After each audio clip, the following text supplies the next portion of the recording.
Very welcome all of you. So today we will talk about device for the performance study.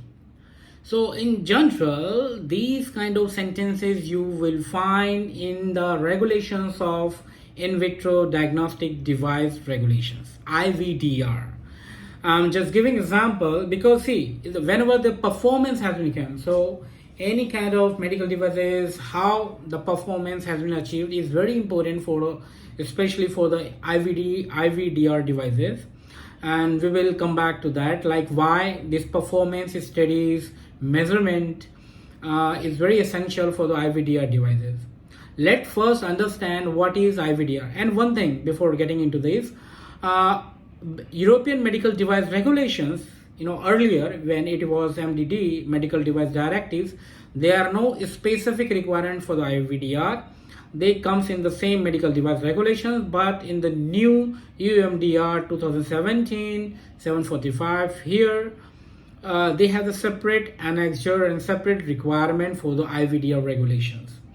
And this is the reason you will encounter while these IVDR regulations, these device performance studies.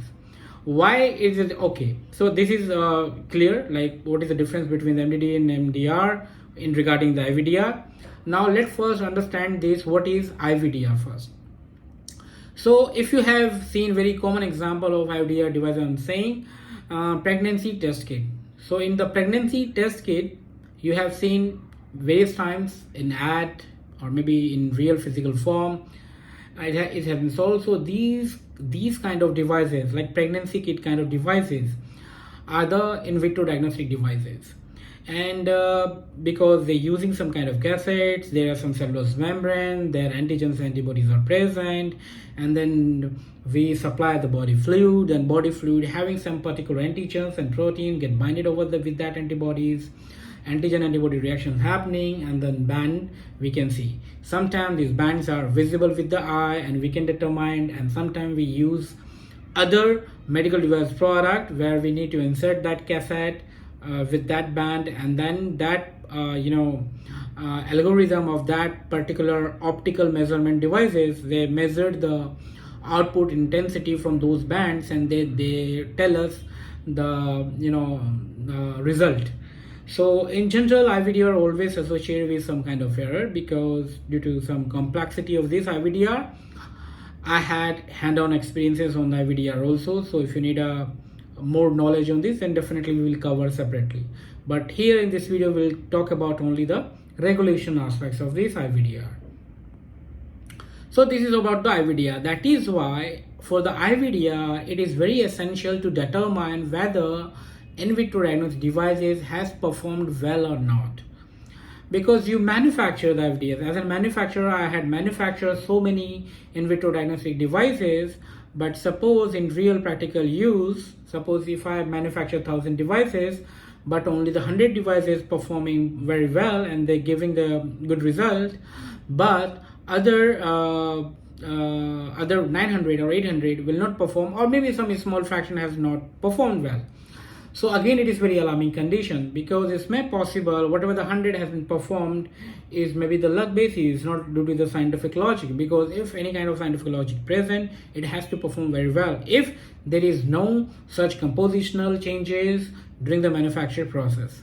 So it is very essential to determine if our in vitro devices has performed well or not. If it has not performed well, then what was the reason?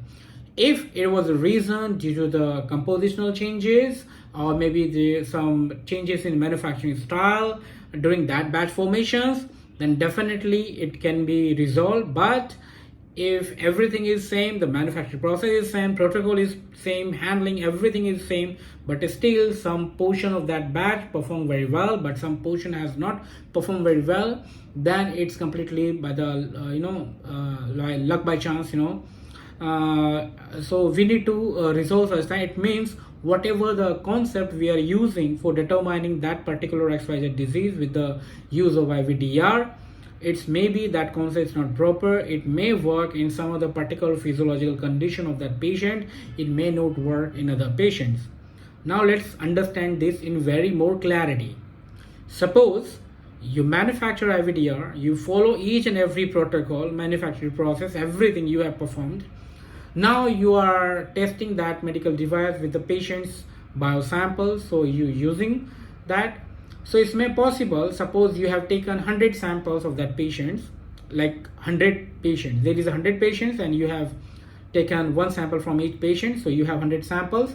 It's may possible out of 100, 50, 60 or maybe some X percentage of that patients, the quantity of antigen present in their blood is high.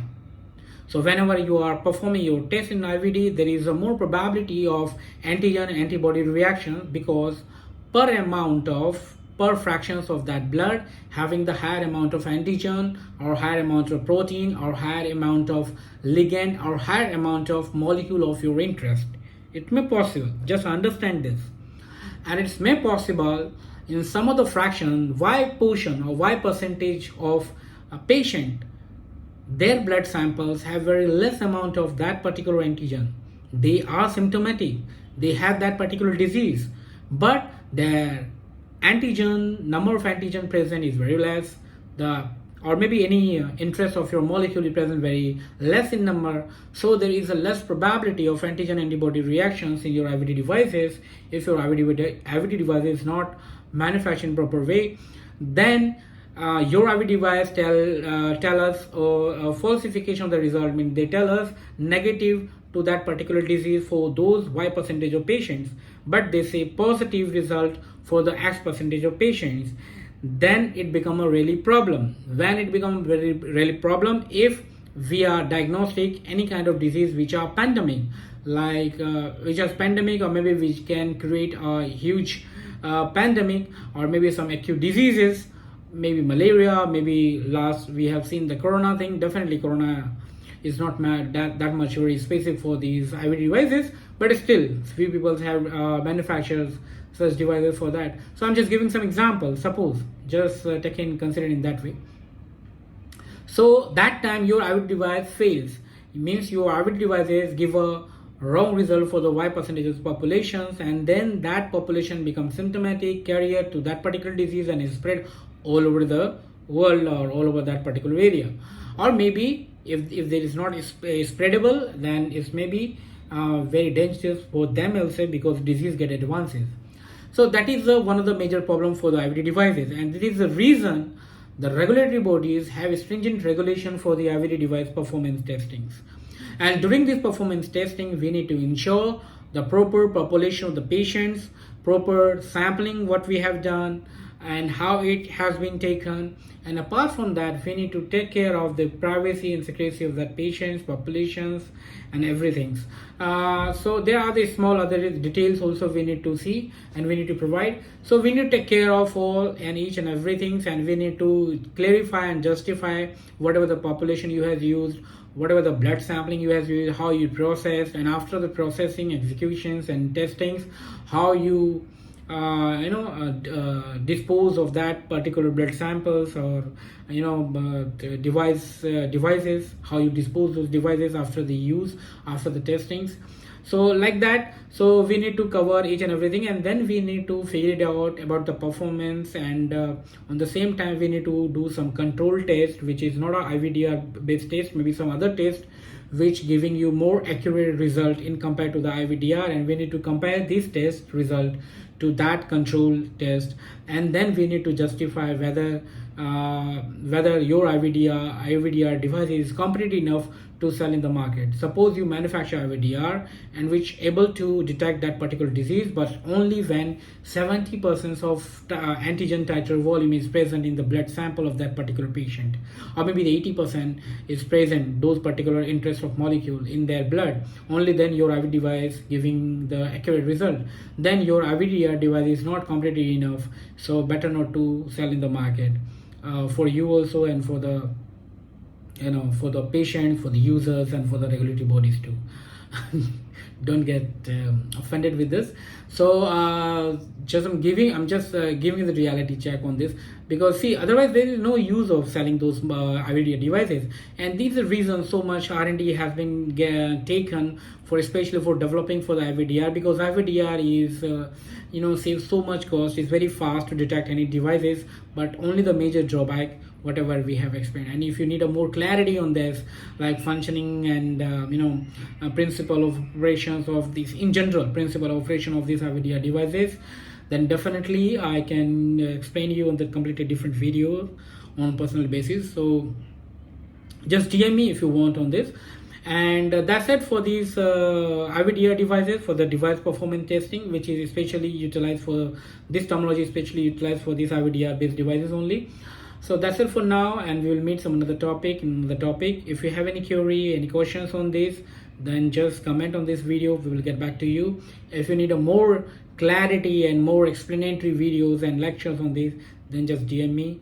We will get back to you in personalized basis. So till then, bye, take care. We'll meet some another video.